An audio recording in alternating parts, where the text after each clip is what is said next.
Perhaps most beautiful of all, this week we achieved an epic ceasefire agreement as a first step toward lasting peace in the Middle East.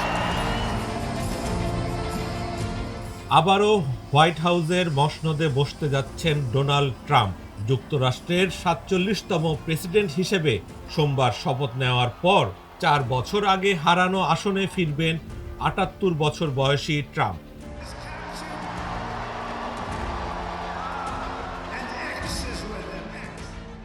মার্কিন যুক্তরাষ্ট্রের ইতিহাসে একবার president হওয়ার পর হেরে গিয়ে আবারও ক্ষমতায় আসা নজিরবিহীন ঘটনা।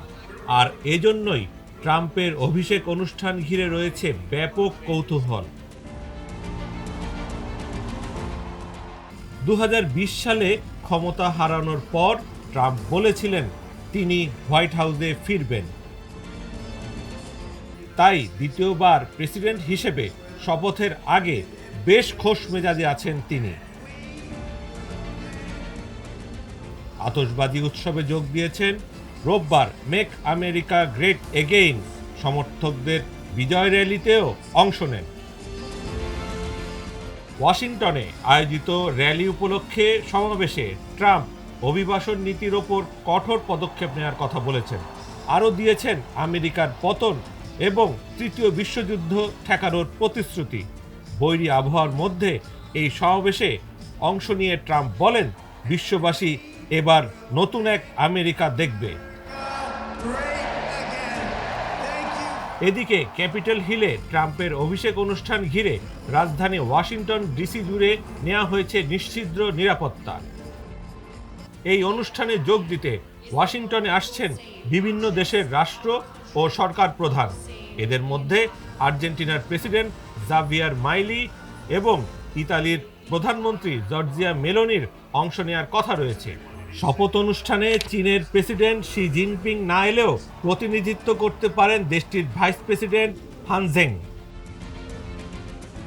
মার্কিন যুক্তরাষ্ট্রের ক্ষমতা হস্তান্তর অনুষ্ঠানে আগে কোনো বিদেশি নেতা কখনো যোগ দেননি।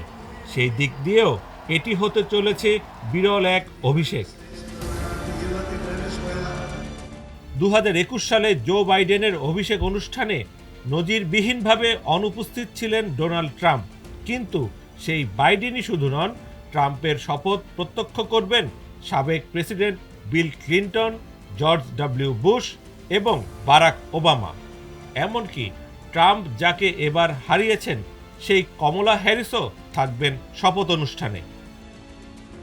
আরও থাকবেন টেসলার ইলন মাস্ক, মেটার মার্ক জাকারবার্গের মতো রথী মহারথীরা। তবে ভয়াবহ বৈরী আবহাওয়ার মধ্যে হতে চলেছে ট্রাম্পের অভিষেক। ১৯৮৫ সালের পর এবারই প্রথম ক্যাপিটল হিলের বাইরে না হয়ে অনুষ্ঠানটি হচ্ছে ইনডোরে।